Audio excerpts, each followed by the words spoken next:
Hello viewers, welcome to my channel English learning clinic. ফিরে এলাম voice সিরিজের 2 নম্বর ক্লাসে। ভয়েস সিরিজের পার্ট 1-এ তোমরা ভয়েসের বিষয়ে পরিষ্কার একটি ধারণা পেয়েছো, অর্থাৎ ভয়েস কি, ভয়েস কয় প্রকার, অ্যাক্টিভ এবং প্যাসিভ ভয়েসের মধ্যে পার্থক্য কি এবং অ্যাক্টিভ আর প্যাসিভ ভয়েস কিভাবে তোমরা চিনবে সে বিষয়ে তোমরা পরিষ্কার ধারণা পেয়েছো। এই ক্লাসে তোমরা শিখবে কিভাবে অ্যাসার্টিভ সেন্টেন্সের মধ্যে ভার্বের ভয়েসটিকে চেঞ্জ করতে হয়। এই ক্লাসটিকে তোমরা খুব মনোযোগ সহকারে প্রথম থেকে শেষ পর্যন্ত দেখবে, ভিডিওটিকে স্কিপ না করে। তার কারণ এখানে যে মেথডটি অ্যাপ্লাই করে তোমরা অ্যাসার্টিভ সেন্টেন্সের ভার্বের ভয়েসটি চেঞ্জ করবে, ঠিক সেম মেথড অ্যাপ্লাই করে পরবর্তী স্টেপে অন্যান্য সেন্টেন্সের মধ্যেকার ভার্বেরও ভয়েস চেঞ্জ তোমরা করতে পারবে। So let's jump up to the topic. তোমরা আজকে শিখবে অ্যাসার্টিভ সেন্টেন্সের মধ্যেকার ভার্বের ভয়েস চেঞ্জ। আমরা অনেক সময় বলে থাকি যে অ্যাসার্টিভ সেন্টেন্সের ভয়েস চেঞ্জ, কিন্তু আমি বলবো কথাটা ঠিক নয়। তার কারণ তোমরা ইতিমধ্যে ভয়েস সিরিজের পার্ট 1-এ পরিষ্কারভাবে জেনেছো ভয়েস কার হয় না ভার্বের হয়। সুতরাং সেন্টেন্স যাই হোক না কেন আমাদের ফোকাসটা হবে ভার্বের উপরে, অর্থাৎ আমরা অ্যাসার্টিভ সেন্টেন্সের মধ্যেকার ভার্বের ভয়েস চেঞ্জ করব, সেন্টেন্সের নয়। এখানে আমরা একটি সেন্টেন্স দেখতে পাচ্ছি, the Hunter killed the tiger. তো প্রথমে আমরা স্ট্রাকচারটা দেখে পরিষ্কার বুঝতে পারছি সেন্টেন্সটি কি অ্যাসার্টিভ সেন্টেন্স। তার কারণ প্রথমে সাবজেক্ট, তারপরে রয়েছে ভার্ব, তারপরে রয়েছে আদার্স অর্থাৎ অবজেক্ট। এই যে আদার্স কথাটা কেন বললাম, এই আদার্স কথাটা বললাম, অনেক সময় আমরা বলি যে অ্যাসার্টিভ সেন্টেন্সের স্ট্রাকচার কি সাবজেক্ট, ভার্ব এবং অবজেক্ট। সেটা কিন্তু সব ক্ষেত্রে সঠিক হয় না। তার কারণটা কি তা আমি আমার টেন্স সিরিজের বিভিন্ন ভিডিওতে টেন্সের বিভিন্ন ফর্ম বোঝানোর সময় অলরেডি ডিটেলসে ডিসকাস করেছি। তো আদার্সটার মধ্যে কি কি থাকে? 3টে জিনিস থাকে, অবজেক্ট থাকতে পারে, কমপ্লিমেন্ট থাকতে পারে এবং অ্যাডভার্বিয়াল থাকতে পারে। সুতরাং সবসময় যে স্ট্রাকচারটা হবে সাবজেক্ট, ভার্ব, অবজেক্ট সেটা ঠিক নয়। তো যাই হোক, আজকে আমরা কি করব না অ্যাসার্টিভ সেন্টেন্সের মধ্যেকার ভার্বের ভয়েস চেঞ্জ করব।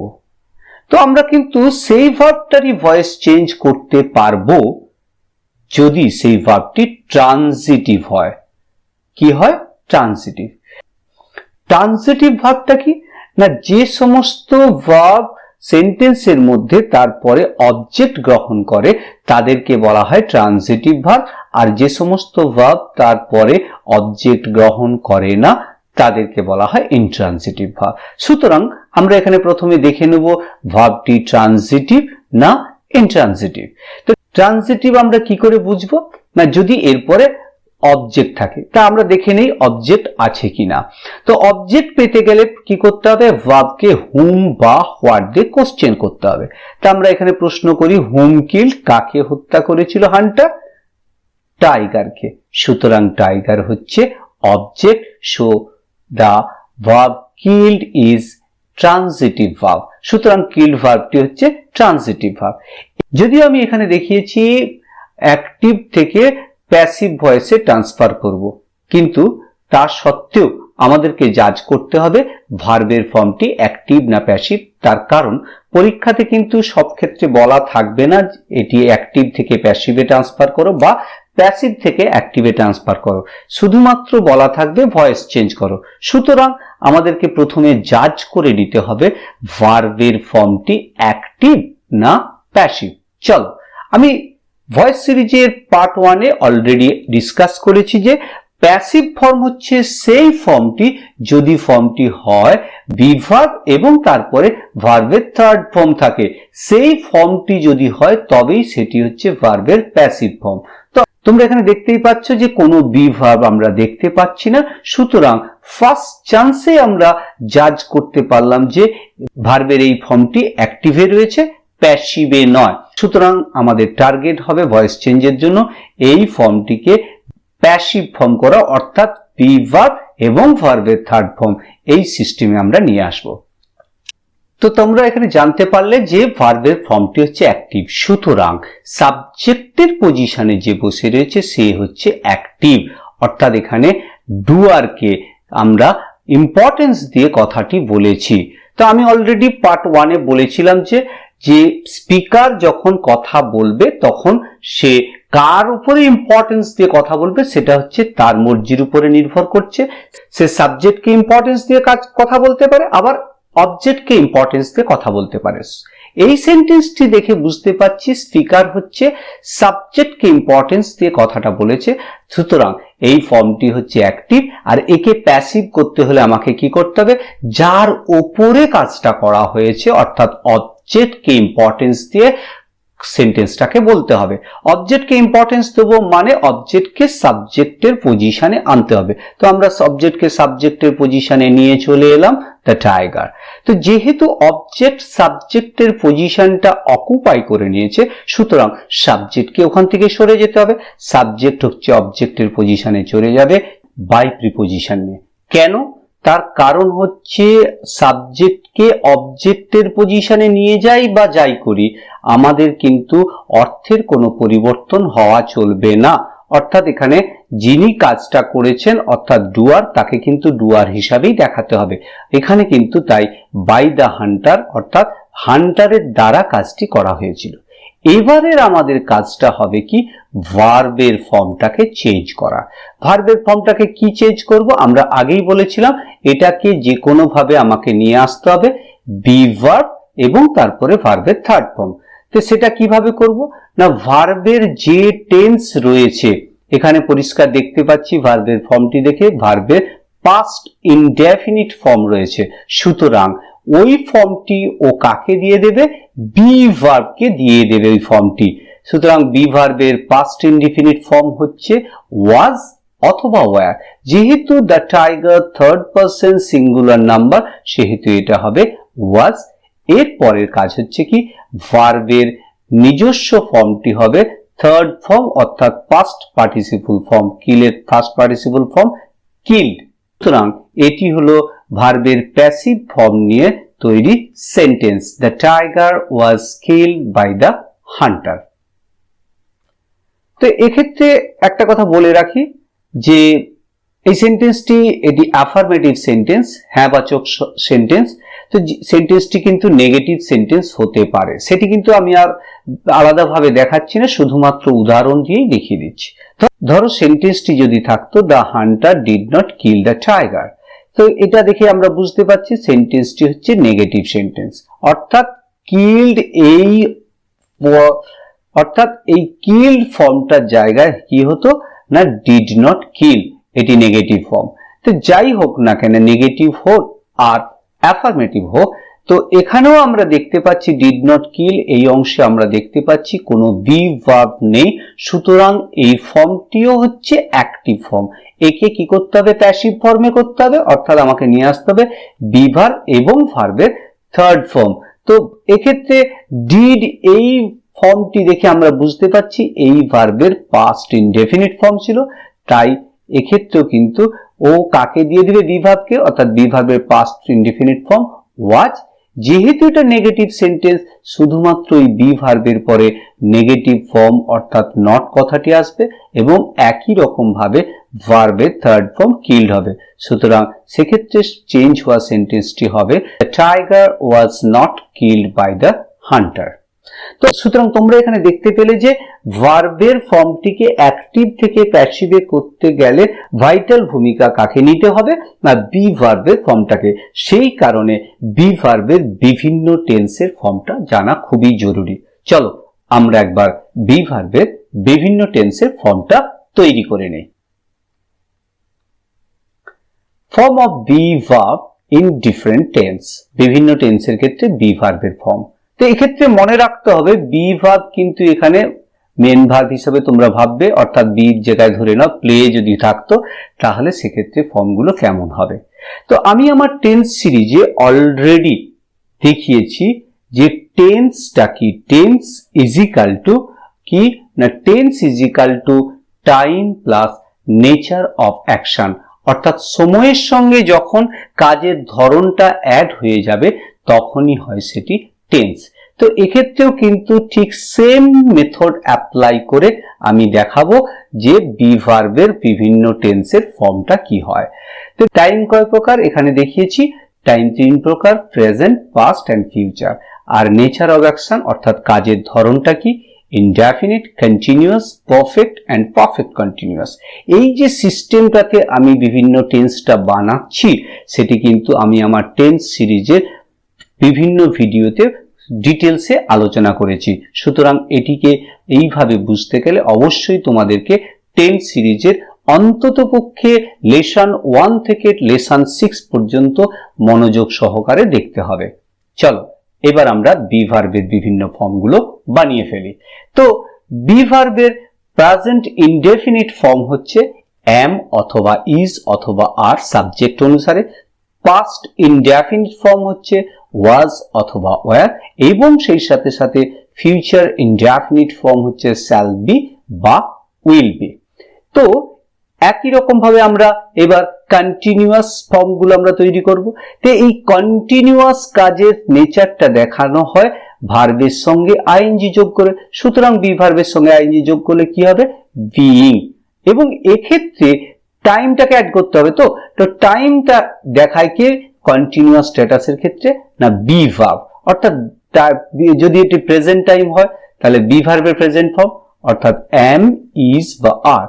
অর্থাৎ প্রেজেন্ট কন্টিনিউয়াস টেন্সে বি ভার্বের ফর্ম দাঁড়ালো am being, is being এবং are being। ঠিক একই রকম ভাবে এটা ডিটেলসে বলছি না, কন্টিনিউয়াস স্ট্যাটাস বিং এবং এক্ষেত্রে বি ভার্বের পাস্ট ফর্ম সুতরাং পাস্ট কন্টিনিউয়াস ফর্ম হলো was being, were being। একই রকম ভাবে ফিউচার কন্টিনিউয়াস ফর্ম হচ্ছে shall be being এবং will be being। এগুলো কিন্তু কেন করছি আমরা, না অ্যাক্টিভ ভয়েসে ভার্বের যে টেন্স থাকবে ভার্বটি বি ভার্বকে তার সেই টেন্সটি দিয়ে দিবে প্যাসিভ তৈরির জন্য। এবার দেখছি পারফেক্ট টেন্সের বি ভার্বের ফর্ম। কাজের পারফেক্ট নেচারটি বোঝানো হয় ভার্বের থার্ড ফর্ম ব্যবহার করে, অর্থাৎ বি ভার্বের থার্ড ফর্ম বিন, এবং সেক্ষেত্রে টাইম নির্দেশ করানো হয় হ্যাভ ভার্ব অ্যাপ্লাই করে। সুতরাং যদি টাইমটা প্রেজেন্ট টাইম হয় তাহলে হ্যাভ ভার্বের প্রেজেন্ট ফর্ম হ্যাভ অথবা হ্যাজ, অর্থাৎ বি ভার্বের প্রেজেন্ট পারফেক্ট ফর্ম দাঁড়ালো হ্যাভ বিন বা হ্যাজ বিন। একই রকম ভাবে পাস্ট পারফেক্ট ফর্ম কি, perfect status been, past had ভার্বের পাস্ট ফর্ম হ্যাড অর্থাৎ had been past perfect form. Future perfect form কি, না shall have been এবং will have been। একই রকম ভাবে পারফেক্ট কন্টিনিউয়াস স্ট্যাটাস ওটাও ব্যাখ্যা করেছি টেন্স সিরিজে, তোমরা দেখে নেবে।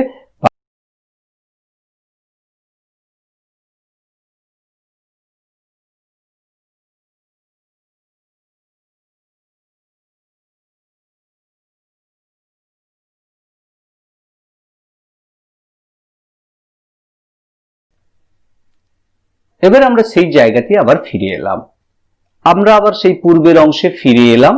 তার কারণ এই যে সেন্টেন্সটি আমরা প্রথমে লিখেছিলাম সেটি ছিল that Hunter kill the tiger. এক্ষেত্রে সাবজেক্ট এবং অবজেক্ট দুটোই কিন্তু ছিল নাউন।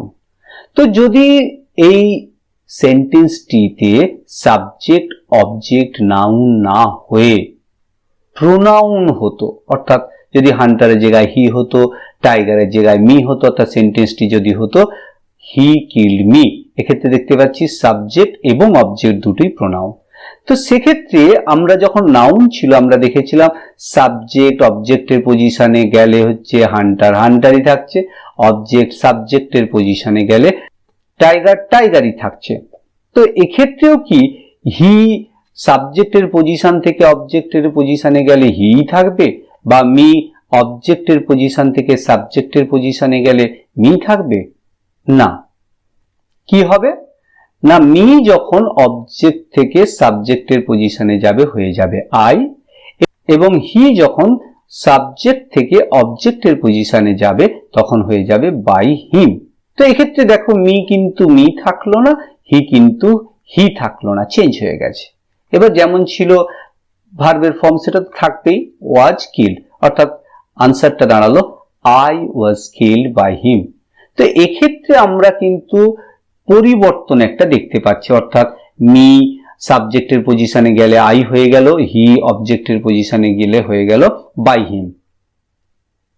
এটা কি, এটা কেন হলো? তো আমরা অনেকেই কিন্তু যারা অনেকেই ভয়েস চেঞ্জ ইতিমধ্যেই জেনেছি, সেক্ষেত্রে আমরা বেশিরভাগই একটা ছকের আকারে মুখস্থ করেছি কি আই সাবজেক্ট থেকে অবজেক্টের পজিশনে গেলে মি হয়, বা মি হচ্ছে অবজেক্ট থেকে সাবজেক্টের পজিশনে গেলে আই হয়। তো এর পিছনেও একটা লজিক আছে, সেটা কিন্তু জানলে অবশ্যই তোমাদেরকে ছকটি মুখস্থ করতে হবে না। চলো আমি সেই লজিকটি দেখাই, অর্থাৎ কিভাবে আমরা বুঝবো হি থেকে হিম হলো।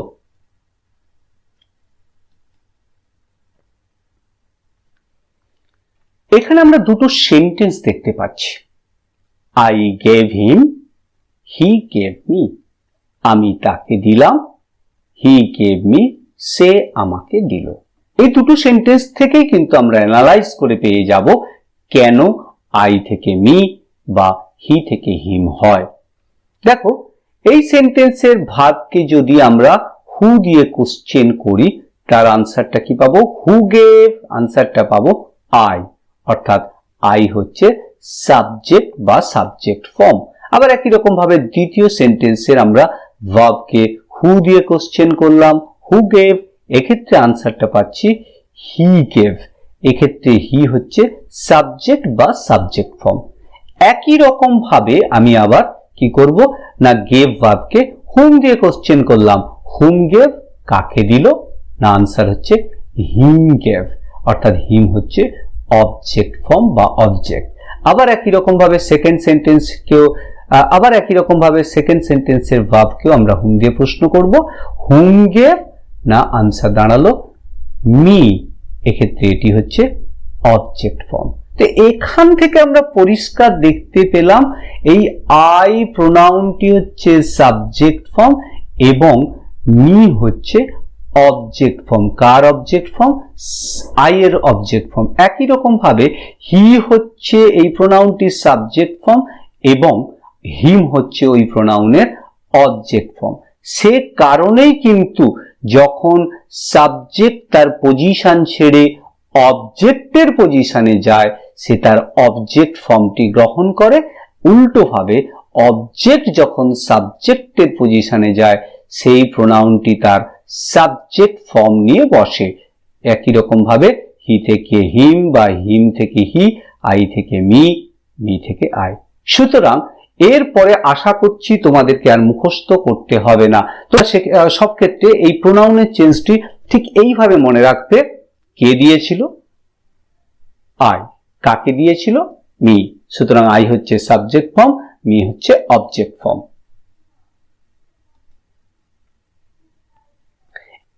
তাহলে আমরা বুঝলাম কেন হি অবজেক্টের পজিশনে আসার জন্য হিম হলো এবং মি সাবজেক্টের পজিশনে আসার জন্য আই হলো। এবার আমরা বিভিন্ন প্রোনাউনের সাবজেক্ট এবং অবজেক্ট ফর্মটি বানিয়ে নেব ওই মেথডটি অ্যাপ্লাই করে। ফর্ম অফ প্রোনাউন্স দুটো আমরা ঘর করে দিয়েছি, সাবজেক্টিভ ফর্ম প্রোনাউনের এবং অবজেক্টিভ ফর্ম। সাবজেক্টিভ ফর্ম পাবো ভার্বকে হু দিয়ে কোশ্চেন করে এবং অবজেক্টিভ ফর্ম পাবো ভার্বকে হুম দিয়ে কোশ্চেন করে। চলো আমরা প্রশ্ন করি, who gave? I. Hmm gave? Me. Who gave? We, আমরা। কাকে দিয়েছিল? আস, আমাদেরকে। Who gave? কে দিয়েছিল? তুমি। কাকে দিয়েছিল? ইউ, তোমাকে। He or she gave? সে দিয়েছিল। কাকে দিয়েছিল? তাকে। Him or her? কে দিয়েছিল? দে। কাকে দিয়েছিল? দেম, তাদেরকে। কে দিয়েছিল? ইট, ইহা দিয়েছিল। কাকে দিয়েছিল? ইট, ইহাকে দিয়েছিল। এবং নাউনের ক্ষেত্রে কিন্তু কোনো পরিবর্তন নেই, কে দিয়েছিল? রিতম দিয়েছিল। কাকে দিয়েছিল? রিতমকে দিয়েছিল। এবার আমি উল্টো মেথডটি দেখাবো, অর্থাৎ কিভাবে ভার্বের প্যাসিভ ফর্ম থেকে অ্যাক্টিভে ট্রান্সফার করা যায়। ঠিক উল্টো রিভার্স প্রসেসটা তোমরা মনে মনে একবার ভেবে নাও। সেন্টেন্সটি যদি থাকে the tiger was killed by the hunter, তো আমরা প্রথমে টার্গেট হবে ভার্বের ফর্মটি অ্যাক্টিভ না প্যাসিভে রয়েছে। তো ভার্বের এই ফর্মটি দেখে আমরা পরিষ্কার বুঝতে পারছি না বি ভার্ব এবং তারপরে ভার্বের থার্ড ফর্ম রয়েছে, এই দুটো মিলে যে ফর্মটি তৈরি হয় সেটি হচ্ছে প্যাসিভ ফর্ম, আগেই বলেছি। সুতরাং ভার্বটি প্যাসিভ ভয়েসে রয়েছে। একে আমাকে কি করতে হবে? অ্যাক্টিভ ভয়েসে নিয়ে যেতে হবে। তার জন্য আমাকে কি করতে হবে? সাবজেক্টের পজিশনে যে রয়েছে তাকে আমাকে কি করতে হবে? অবজেক্টের পজিশনে নিয়ে যেতে হবে। যেহেতু এটি প্যাসিভ থেকে অ্যাক্টিভে করছি, তাহলে আমি কিন্তু একে আর বাই দিয়ে অবজেক্টের ঘরে নিয়ে যাব না। তার কারণ অ্যাকচুয়ালি এই টাইগার কিন্তু এই কিল কাজটি ডুয়ার নয়, এই অ্যাকশনটি ডুয়ার নয়, এই ডুয়ার হচ্ছে হান্টার। সুতরাং এ কিন্তু অবজেক্টের পজিশনে গেলে অবজেক্ট আকারেই থাকবে, একে কিন্তু ডুয়ার হিসাবে দেখানো যাবে না। সেই কারণে টাইগার অবজেক্টের পজিশনে গেলে হয়ে গেল দ্য টাইগার, এবং হান্টার তার স্বস্থানে ফিরে যাচ্ছে, অর্থাৎ তার সাবজেক্ট পজিশনে ফিরে যাচ্ছে, তাই বাই বিহীন ভাবে সাবজেক্টে বসে গেল। কি হবে না? The Hunter. একই রকম ভাবে এবার আমাদের টার্গেট হবে ভার্বের ফর্মটিকে চেঞ্জ করা। তো এক্ষেত্রে প্যাসিভ থেকে অ্যাক্টিভে করার সময় কোন দিকে লক্ষ্য রাখতে হবে? না বি ভার্বের ফর্মের দিকে। বি ভার্বের যে ফর্ম, ওই ফর্মটি কিন্তু এই কিল ভার্বের ফর্ম ছিল অ্যাক্টিভ ভয়েসে। এখানে দেখতে পাচ্ছি বি ভার্বের ফর্ম দেখে যে এটি হচ্ছে বি ভার্বের পাস্ট ইনডেফিনিট ফর্ম। সুতরাং অ্যাক্টিভ ভয়েসে কিল ভার্বেরও পাস্ট ইনডেফিনিট ফর্ম ছিল। কিল ভার্বের পাস্ট ইনডেফিনিট ফর্মটা কি? না কিলড। তাহলে এটি হচ্ছে আমরা পেলাম অ্যাক্টিভ ভয়েসে, ভার্বের অ্যাক্টিভ ভয়েসে সেন্টেন্স। এখানেও আমরা দেখতে পাচ্ছি সাবজেক্ট, ভার্ব এবং অবজেক্ট। এটি হচ্ছে প্যাসিভ থেকে অ্যাক্টিভ করার পদ্ধতি। এতক্ষণ তোমরা যা দেখলে ফরওয়ার্ড প্রসেস এবং ব্যাকওয়ার্ড প্রসেস, এই সেম প্রসেসটা অ্যাপ্লাই করে অন্যান্য সেন্টেন্সের ভার্বের ভয়েস কিভাবে চেঞ্জ করতে হয় সেটা কিন্তু আমি পরবর্তী ভিডিওগুলোতে দেখাবো। সুতরাং এই মেথডটি খুব ভালোভাবে তোমরা রপ্ত করে নাও। এবার কিছু এক্সারসাইজ করে নেব। So let's go to the exercise page. He sings a song. প্রথমে আমরা ভার্বের ফর্ম দেখে আমরা বুঝতে পারছি বি ভার্ব নেই, সুতরাং অ্যাক্টিভ ফর্ম। অবজেক্ট হচ্ছে আছে কিনা দেখি, ভার্বটি ট্রানজিটিভ কিনা। সিং, কি সিং আ সং, সুতরাং এটি হচ্ছে অবজেক্ট আছে। এবার আমরা ভয়েসটাকে চেঞ্জ করতে পারবো। কি করব? অবজেক্টকে প্রথম পজিশনে নিয়ে যাব, একে বাই দিয়ে নিয়ে আসবো, বাই হিম। আনসারটি দাঁড়ালো a song is sang by him. এখানে আমরা কিন্তু দেখতে পেলাম সেই প্যাসিভ ফর্মটি কি দাঁড়িয়ে গেল? বি ভার্ব এবং সিং ভার্বের third form. Next, they are eating rice. এখানে আমরা দেখতে পাচ্ছি বি ভার্ব আছে। মজার বিষয় দেখো, বি ভার্ব থাকলেও এই ইটিং কিন্তু ইট ভার্বের থার্ড ফর্ম নয়, সুতরাং আর ইটিং কিন্তু প্যাসিভ ফর্ম নয়, অ্যাক্টিভ ফর্ম। এবার একে আমরা প্যাসিভ করব কি না, অবজেক্টকে সাবজেক্টের পজিশনে নিয়ে গেলে রাইস ভার্বের কোন টেন্স? না প্রেজেন্ট কন্টিনিউয়াস টেন্স। ওটিও কাকে দিয়ে দিবে? বি ভার্বকে দিবে। আনসারটি হবে rice is being eaten by them. এই প্রেজেন্ট কন্টিনিউয়াস ফর্মটি কাকে দিয়ে দিচ্ছে? বি ভার্বকে, অর্থাৎ বি ভার্বের present continuous form is being এবং যথারীতিভাবে ইট ভার্বের third form eaten. Next example, she has not done anything. এক্ষেত্রে আমরা দেখতে পাচ্ছি ভার্বের মজার বিষয় দেখো, ভার্বের থার্ড ফর্ম, এটি হচ্ছে ভার্বের থার্ড ফর্ম, কিন্তু এক্ষেত্রে কোনো বি ভার্ব নেই ওর আগে, তাহলে এটিও কিন্তু প্যাসিভ ফর্ম নয়। এটি কি ফর্ম? এটি হচ্ছে অ্যাক্টিভ ফর্ম, নেগেটিভ যুক্ত। তাহলে একে আমরা প্যাসিভ করব।